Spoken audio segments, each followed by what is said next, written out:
What's going on, everybody? This is Jackson Fuller, and this is the StarNewsVarsity Weekly Rundown, where I'm going to take you through what has happened in the past week and what we have looking forward to in local high school sports.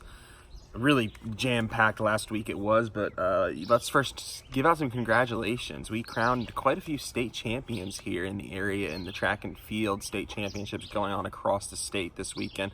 The Coastal Christian boys went back-to-back. They won their second straight state title with 128 points, and last year the Centurions brought home the first ever state championship in Coastal Christian history.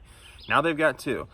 Jackson Garrett in the 400 dash and Trey Williams in the shot put were individual winners for Coastal Christian, and they also won the 4x200 and 4x800 relays. So the Centurions, another fantastic season. Over in the NCHSA, Laney's Natalie Tyner. She has been such a terrific runner here in the area all 4 years, but she won her first track and field state championship this weekend in the 3200 run. Congrats to Natalie. And then Pender Santi Robinson. She won the shot put in the 1A classification, whereas Tyner was in the 4A classification. And Robinson gives Pender back-to-back years with an individual state champion. So congrats to all those athletes. I know all that hard work really pays off at the state championship time here in mid-May. You have to note CFA, Cape Fear Academy, boys lacrosse and boys tennis both made the state titles this weekend. They fell just short to very talented teams. Boys tennis lost to Carmel Christian, and boys lacrosse lost to South Lake Christian Academy for the second year in a row. But congratulations to the Hurricanes, two tremendous seasons, and the boys tennis team is very young, so they're going to be a factor in the NCISAA for the next couple years to come. Let's start with some of the team playoffs within the city. We have 3 teams still standing throughout local high school sports. That's New Hanover Baseball, Hoggard Softball, and Hoggard Girls Soccer.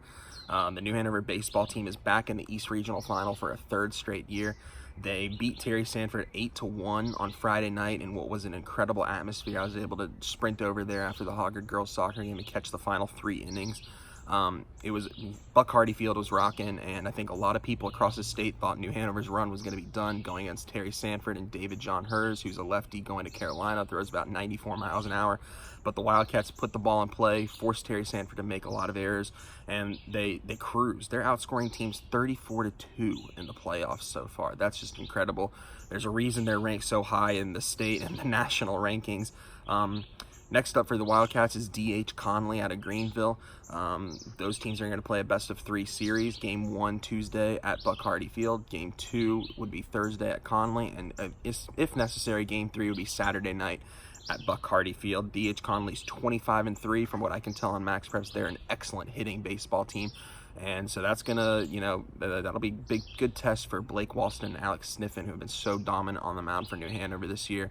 And if the offense for the Wildcats keeps humming behind Jack Kerm and Kyle Smith, you got to like their chances to move on. I'll be there Tuesday night at Buck Hardy Field providing coverage of Game 1. So follow at StarNewsVarsity, as I always say.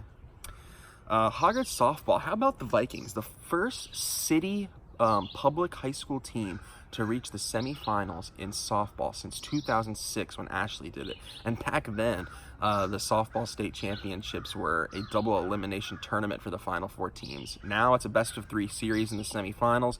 Hoggard's going to be facing Heritage, who's 19-2, the number 2 seed in the 4A playoffs, and Heritage is a very good squad, but Hoggard has to have a supreme amount of confidence right now because of Jesse Mathis. The right-handed pitcher struck out 21 batters across 14 innings last week in 2 games. She gave up just 1 earned run and really powered Hoggard into this semifinal battle with Heritage. And the Vikings also got some help from Isis Tresbeck. She had 2 home runs in their 3rd round game, and Hoggard's humming right now. They reached the 4th round last year. They're one step further now, but I know Colleen St. Ledger and the Vikings are looking to not settle for where they are and try and make some more history and get to the state championship. That series schedule is Tuesday, Thursday, Friday. Tuesday, Game 1, Thursday, Game 2, Friday, Game 3 if necessary. Tuesday and Friday will be on the road for Hoggard. Thursday will be at home. I'll be there Thursday providing coverage of Game 2. And then finally, Hoggard Girls Soccer. For the 6th time in the past decade, they're in the East Regional Final. An impressive run for Coach Schatz and his program.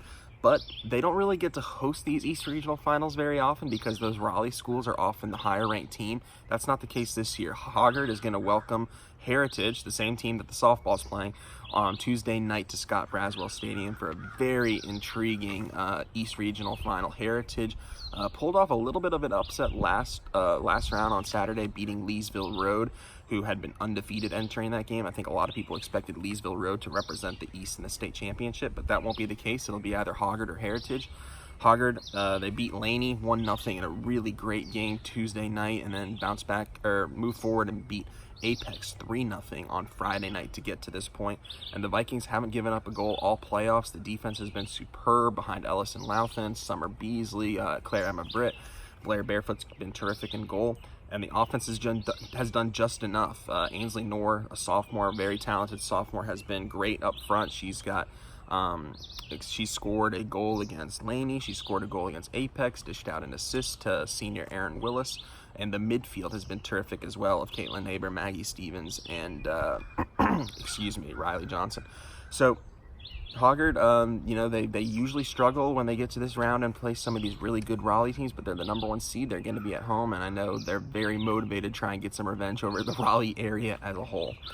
I won't be covering that game on Tuesday. Joey Chandler, our new UNCW reporter, will be covering that game. You can follow her at @ByJoeyChandler on Twitter.